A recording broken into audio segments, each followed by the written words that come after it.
Over the last 2 or 3 months, we've had a little bit of a break from sharing videos online, and part of that is because we've actually crossed the Atlantic and we're now in Trinidad.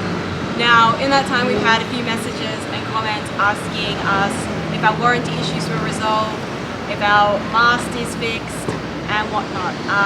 So the easiest way to update you on that is to look. As you can see, Liger is back out on the hard stand here in Trinidad, and we are here to hopefully fix and resolve the rest of our warranty issues, including the mast.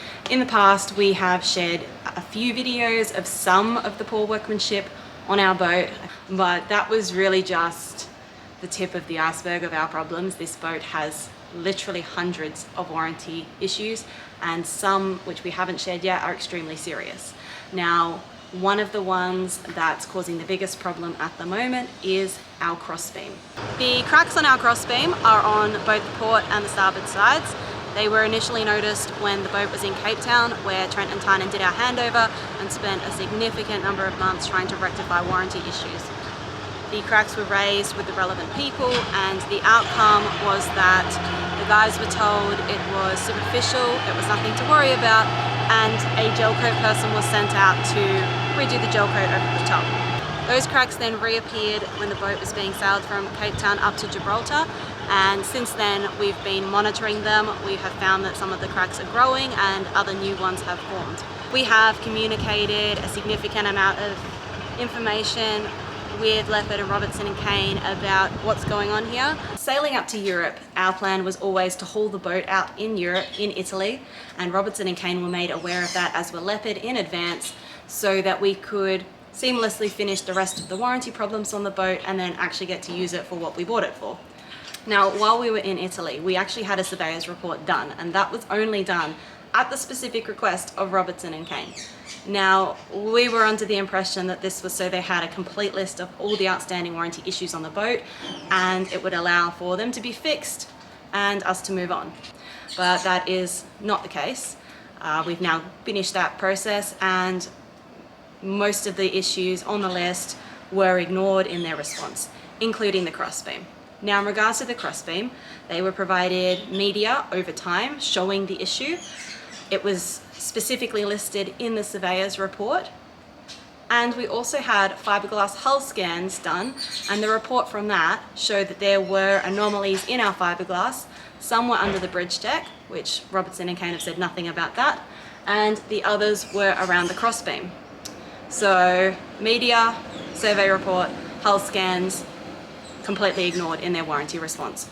But now let me actually show you what it looks like on the outside, and then I'll go inside the two front sections and show you what it's like on the inside and how much light you can actually see coming in through the fiberglass in those sections. You'll be able to see when I show the close-ups, but what we did is before we left Gibraltar to cross the Atlantic Ocean, we marked out the most recent ends of the cracks with a permanent marker. Now, for some context, and I will post a video about it, but our sail from Gibraltar to Trinidad, it was not a difficult sail, it was slow. We had days where we just had the code 0 out, or we were motoring, we were downwind. It was a very slow, boring, calm crossing.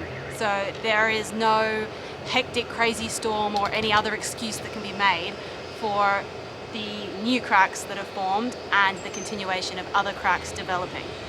So what we've got, and hopefully I don't forget one, we've got a crack that goes from down here, comes all the way up, and it goes along here and around this corner.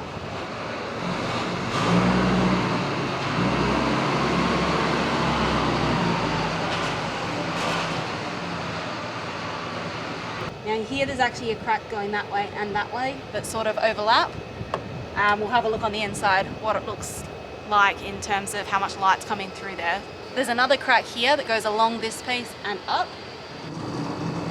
You can see from our permanent marker, when we left Gibraltar the crack was down here, and now it's grown almost 1 centimetre higher up the hull. There is another crack that has formed here. This crack in the crossbeam was not there when we left Gibraltar. The last crack's actually underneath the bottom here, and that one's completely new as well. So we've got a crack, cracking, cracking, and cracking, and that's just on this side. This side does not have as many cracks as the other side, but we still have a significant one from here to here, which thankfully hasn't grown during the last transit. This one here, it's about 15 centimeters long now. It's grown almost 3 centimeters since we left Gibraltar, and it's also gotten a lot wider than it used to be, so it's separating out as well as cracking up and down. So this here is the underside of the crack that's on the top, and as you can see, it actually goes down to a hole in the fiberglass. I'm currently inside the port forward, and I'm going to switch off the light and show you how much light you can see coming through the hull on this side.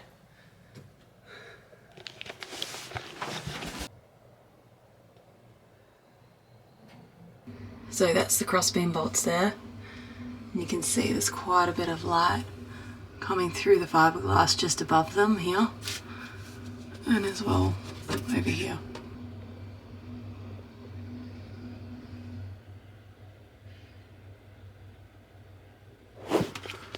Also, it's also quite thin up there as well.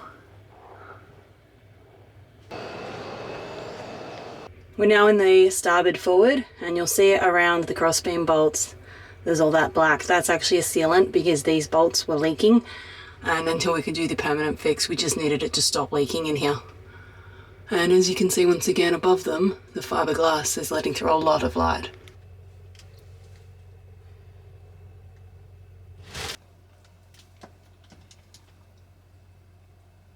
We did reach out to other Leopard owners to see if anyone else has this problem, has this happening, and knows what to do about it. A few people reached out to us privately. They reached out to us privately because they have had this issue on their boat. We saw one boat where it actually had completely cracked out. We can't share any information about those boats, no photos, no videos, nothing, because to get their fixed procedures, the owners signed non-disclosure agreements, so they cannot talk publicly about what happened with their boat. Personally, I find reports that they are trading fixed procedures for non-disclosure agreements disgusting. Trent has been verbally asked to sign them in the past and he's refused because we have no interest in helping them hide what they've done. Now, when you buy one of these boats, the only way I can describe it is the warranty is just a mess. Many parts have to be individually warranted to the company that made them, like Jabsco, and the hull warranty itself is held by Robertson and Kane. So the information's not second-hand. Some of these cracks and the separations in that, those cracks originated after the first test sailing in Cape Town. There's actually no words to describe how disgusting this entire process has been. Now, Robertson and Kane have dumped their business, last I heard, and sold it to another larger firm. So they could have just paid out our warranty claims and not even worried about it. I've lost more money in income wasting time with these people than any of the warranties even worth, firstly. And some would say, why don't you just handball it to lawyers like some of our friends have done and got paid out lump sums? People like me come up and think that they're actually building a boat that's seaworthy and ready to cross the Pacific Ocean, for example. And it's not. The windows are peeling off, the crossbeam's cracking out, and then they serve you up with the same plan because they've actually wasted more of my time and opportunity than they can actually pay for or are prepared to pay for.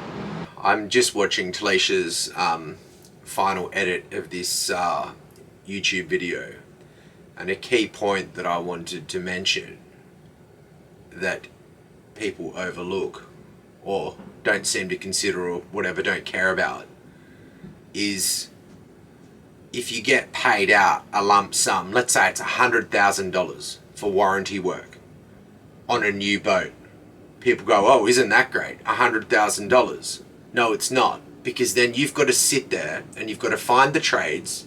You've got to find somebody that knows how to fix the particular thing that they've screwed up in the factory, which they more often than, from what we've seen, will give you absolutely no documentation on how to fix or information on.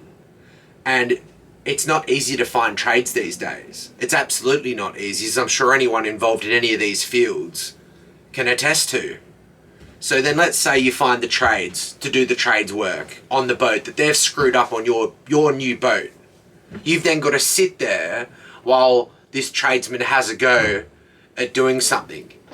And these days, people put their hand up with no skills and say, I can do that. I can do that. Yeah, I can do that. Like, tiny, like, it's a joke, but it's not a joke. Like, our friends have learned, after 7 months of trades work going on their new Leopard, and them getting paid out a lump sum of money, they've lost 7 months of their life, 7 months of their boat use. It's not so simple as to just go, oh, well, go find a trade. Go get trades, here's your lump sum of money. That's not, you're not winning, you're not getting anywhere. At the end of the day, you've lost months and months, possibly years of your life. And the money goes straight out the door to the tradesman anyway. So you've bought a new boat that's in absolutely atrocious condition. And let's say you get paid out, well, so what? And I know some people go, oh, I went to Just Cats, aren't they great? Well, some people, other people have had a more burning experience. The point that I'm making, which is so important, is this is not why you buy a new boat. Like, this is not it. Like, If you want to do that, you buy a second-hand. if you want to do that, yeah, you buy a second-hand boat. And it's completely misleading to say that this boat was in anywhere near usable new condition, usable new safe condition. It absolutely was not. I will illustrate to you in future that they've been aware that their Sikaflex doesn't hold windows on properly, but they're still putting it on and they're still using it. And I've got multiple windows peeling off after they replaced multiple windows in Cape Town. Robertson and Kane shouldn't be making boats when they accept that they can't glue windows on properly. And it's been going on for years. Where the crossbeam's mounted in the box sections, the fiberglass in parts, and they correspond to where it's cracking, is super thin. And don't say it's for flex and all the crap that they feed you, because it's not for flex, because there's a pivoting bolt there in aluminium, which is for flex.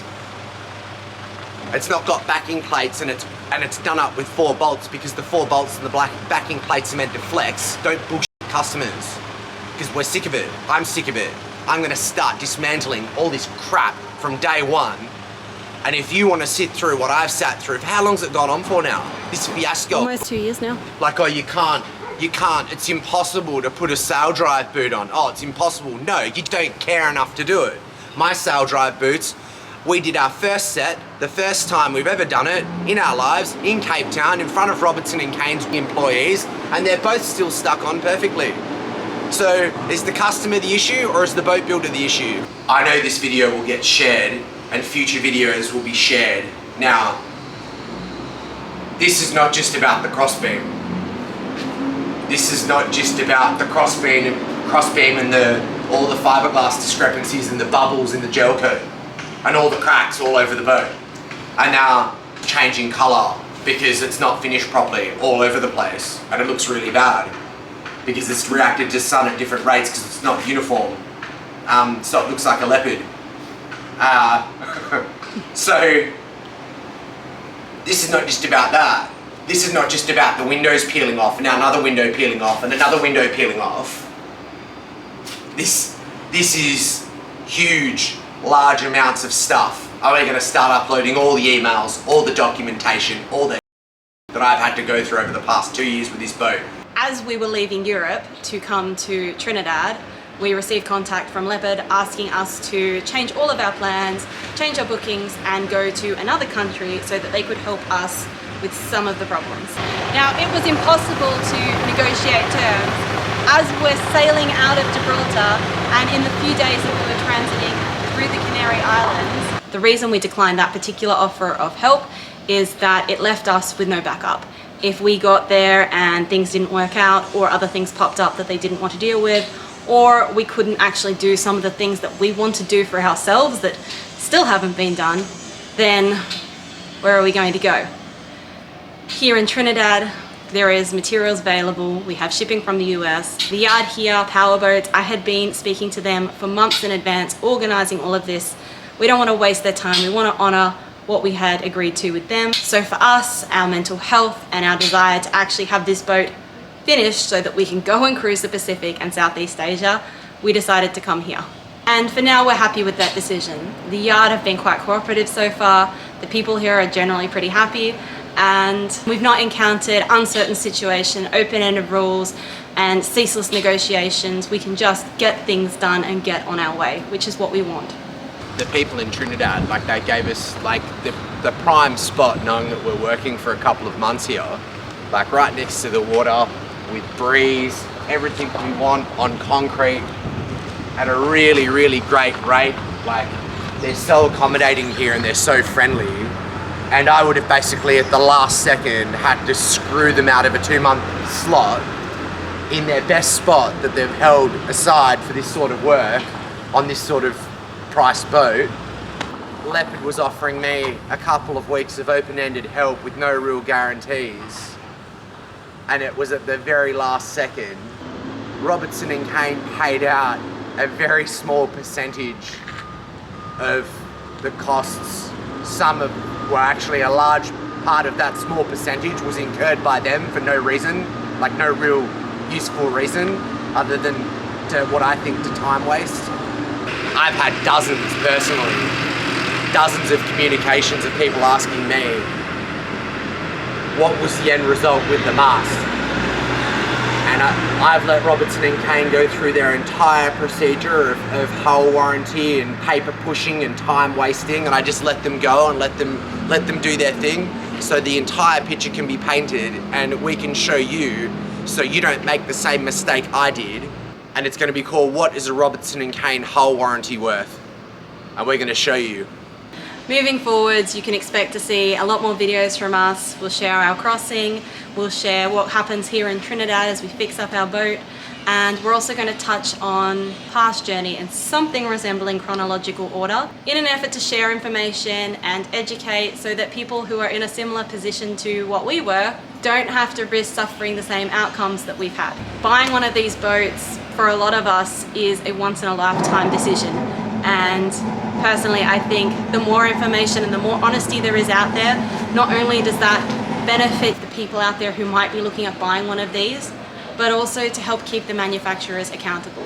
Because if we sign non-disclosure agreements, if we don't talk about it and we keep it a secret for them, there's far less incentive for them to solve the problem and do the right thing.